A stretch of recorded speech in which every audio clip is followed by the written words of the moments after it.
అధికారంలోకి వచ్చాక తొలిసారి భారీ కార్యక్రమం పార్టీ కోసం కేటాయించారు పవన్ కళ్యాణ్. 3 రోజుల పాటు తొలి రోజున అటు ఎమ్మెల్యేలతో మీటింగు, పార్టీ సీనియర్ నాయకులతో మీటింగు, ఇలా వరుసగా ఆ తర్వాత వాళ్ళతో ఏం చెప్పారు అన్నటువంటిదే $1 మిలియన్ ప్రశ్న. ఇందులో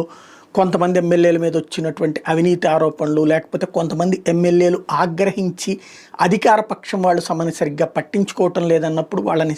సర్దుకోమని చెప్పారా, 15 సంవత్సరాల పాటు ఖచ్చితంగా కలిసి ఉండాలన్నది పవన్ కళ్యాణ్ ఆలోచన. దానికి అనుగుణంగా తెలుగుదేశం ఇచ్చిన పదవులు తీసుకోవడం తప్పించి ఎక్కువగా ఇబ్బంది పడద్దు, ఇబ్బంది పెట్టుకోవద్దు, మనకు అసలు స్వాంతం సున్నాతో ఉన్నాం, 10 వచ్చినా వచ్చినట్టే కదా, ఎందుకు మీరు అట్లా చెడగొట్టుకుంటున్నారు, మనం అట్లాగా చేద్దాం, మనోళ్ళందరినీ వెల్ సెటిల్డ్ అయ్యాక ఒక 10-15 ఏళ్ళు అయ్యేటప్పటికి మనోళ్ళందరూ వెల్ సెటిల్డ్ అవుతారు, అప్పుడు యుద్ధానికి వెళ్దాం అంటున్నారా ఏంటి అనేది అయితే